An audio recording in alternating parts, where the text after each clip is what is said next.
Welcome to a Command and Conquer cast between in the blue with Nod, it's Joshua versus in the yellow with Nod as well, it's Spohammer.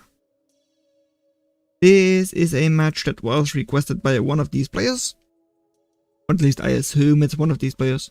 It was in fact just a requested match, but I do expect it to be from one of these two players. Anyways, double power plant start, weirdly enough, and then end of Nod. Okay, that makes sense.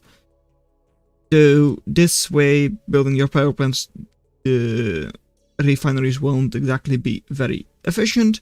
Over here, Spohammer was driving around with the construction yard for a little bit, but we'll now have more and more efficient refineries already. Even though normally the person who drives around is going to be a little bit slower with their buildings. But no, not this time around. 3 refineries here, just 2 over here. Minigunners just scouting around, pretty standard. Joshua's scouting will be pretty good. Spohammer does not have a hand of Nod yet, so it has, or they have, awful scouting. I don't actually know the level, or like the elo of these players, but at least from what I can see, is that like Spohammer isn't exactly very high level, Joshua with double power start and like relatively inefficient refineries. I don't expect them to be that high level, but just the fact that they watch videos on Command and Conquer and such, I do expect at least some level from them. And both players with airstrip out. Actually going for like, okay, light tanks, sure. Even before Hand of Nod, so you have no idea what your enemy is doing. Over here, buggy and then light tank as well. Okay, yes, okay, yes, sure. Let's just say it's not a conventional start.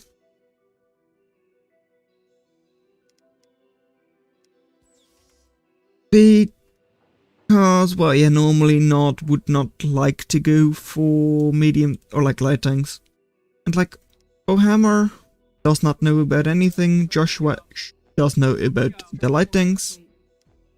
So that's kind of nice for them, and they should be able to expand over here with a couple refineries. Over here, there are 5 refineries out already, which is quite a lot. Or at least more than I expected, and also spidering on over to this side. Energy, both players are going very heavy energy. If you can check out this little graphic over here, both players with like 235 energy in the plus.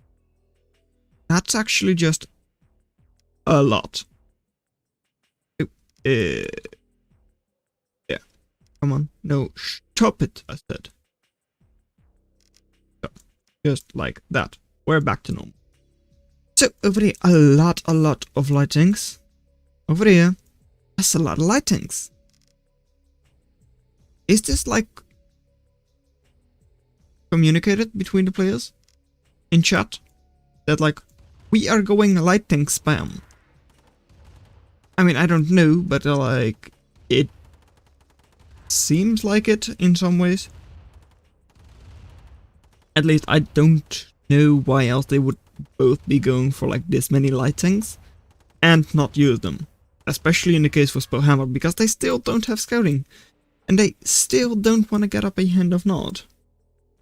Maybe that's actually why they went for like so much eco like early on. So that they can afford this. Like a high risk, high reward strategy. But then why light tanks? Idle light tanks. I don't get that.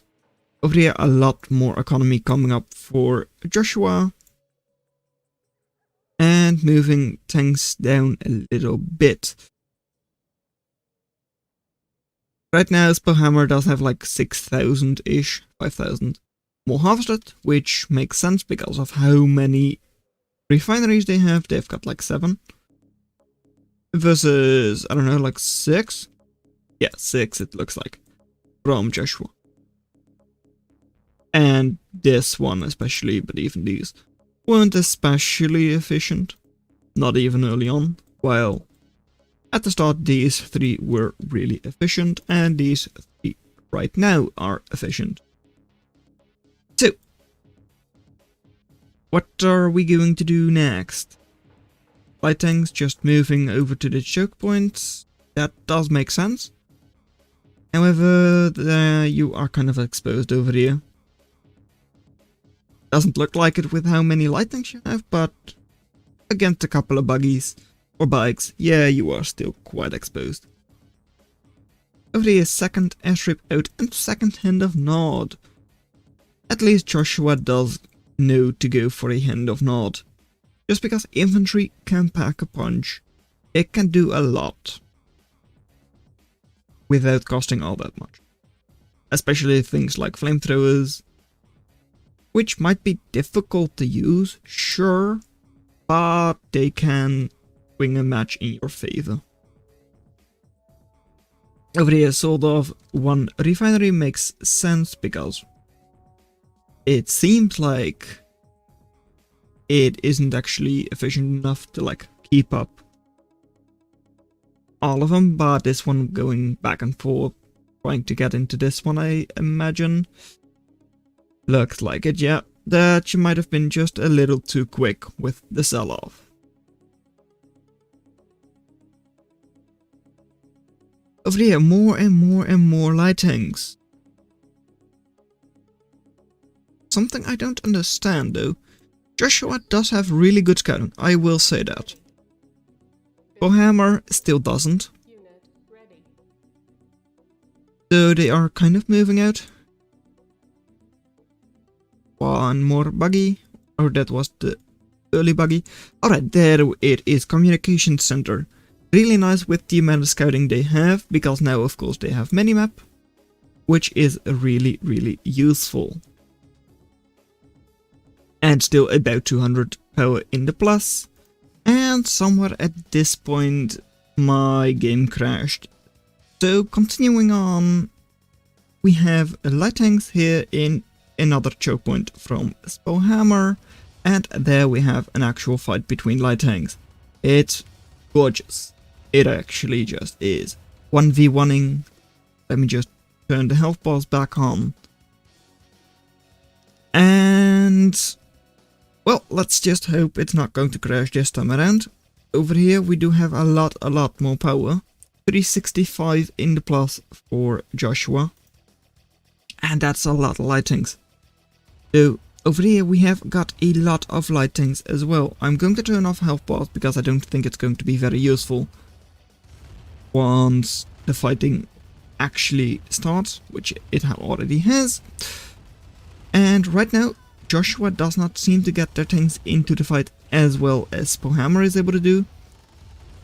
But they do seem to have more of them, and with a little bit of a like effective meat shield from the minigunners, it should easily be able to overwhelm Spohammer, who does not, in fact, attack on the other side at the same time.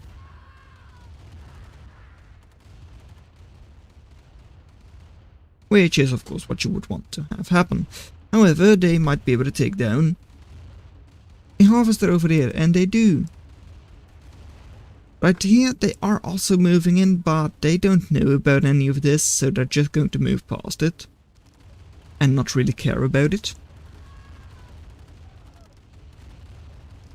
And that does mean that over here, Spohammer should win the final fight. As in, if they move these tanks in there as well, they should be able to overwhelm Joshua. But no, these are going to harass the refinery over here, and they will take it down. And if not, should also go down, and you still refuse to make a hand of nod. But you do now have 3 airstrips, which is a lot. over here the tanks should be cleaned up in the end, but not before a lot of things go down from Joshua, who is actually reinforcing over here, but they're not pushing, which is kind of bad. Over here all of the light tanks do go down, and ooh, you just sold off your construction yard. Engineer, what could you do? Also, I missed it, but Spohammer also sold off construction yard. And actually has moved the engineer. Either that or it was killed, but I don't think so. Yes, Joshua knows about it, and engineer goes down. It's all for none. Alright. So, over here, a lot of lightings from Joshua, who should be able to win this fight. Over here, Joshua does not move in, but could win the fight. And over there, hey, a standard Nord composition with buggies, which might not actually be the best unit anymore. Problem with light tanks is, of course, they're slow and they're a little bit more expensive than the other units from Nord. But once you have a very big ball of them, unless you are going to use your mobility, Spohammer, light tanks will do a good job against this. Couple of bikes coming out as well, which should also work quite nicely. And I'm going to turn off health bars because, again, this is way cleaner. And I don't think it's going to matter all that much, because people are not going to target low HP light tanks or bikes or whatever. Anyways, on the other side we do still have a little bit of a harassment from a couple of bikes by Spohammer, but over here, are they able to hold off the forces from Joshua? It does indeed look like it. Amount of tanks still in favor of Joshua a little bit, not anymore though. I don't think so. No. And of course with a couple of bikes for heavy damage, it will all get cleaned up over here. That means that Joshua only has these forces left. For now at least, right? They do still have like 3,500 in the bank.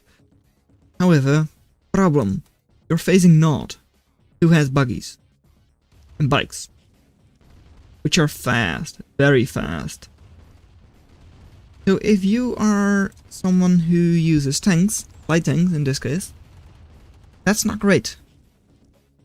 These will just run around, they won't desert you, but they are going to kill all of your stuff. Also, like, was this killed or sold off? Because there was also like an airstrip over here and all that. I feel like it was all sold without reason. But maybe Spohammer was able to go in there when I had like minimap closed. I don't exactly know. Over here, more buggies, bikes, should be able to take down a harvester if they want to. And over here, well, Joshua is still defending the airstrip and the communication center, but it seems pretty over. If we look at the resources harvested, it's about 10k in favor of Spohammer. Because of the crash, I don't have commentary for this little section. So subscribe to the channel, because most people are not subscribed, yet they watch a large part of the video. So they do seem to enjoy it. I hope it's not going to crash again. But this is probably going to be the last fight. Only like 2 more refineries are over here for Joshua.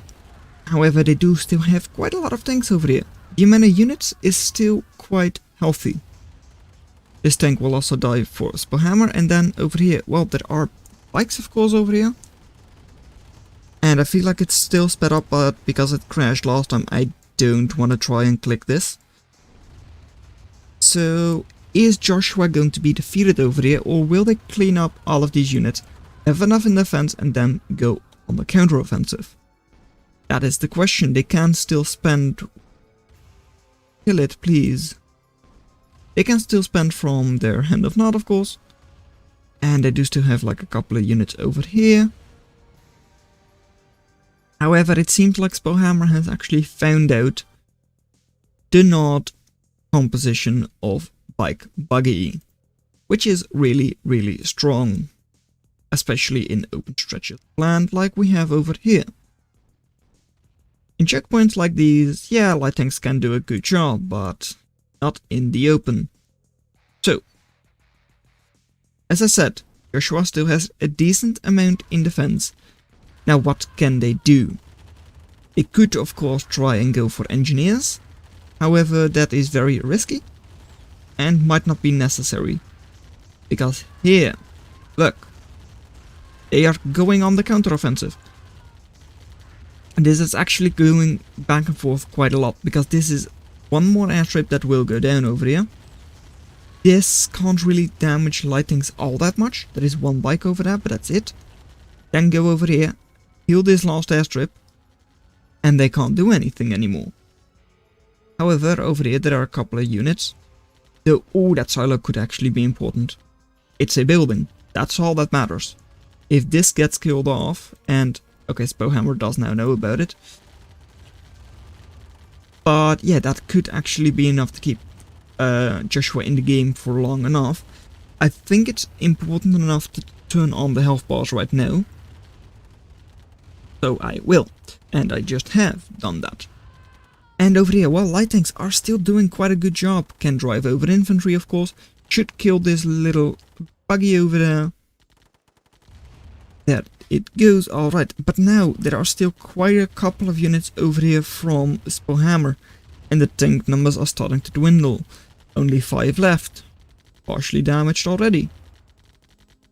However, more coming in, and also some minigunners. The buggies are of course quite good against those.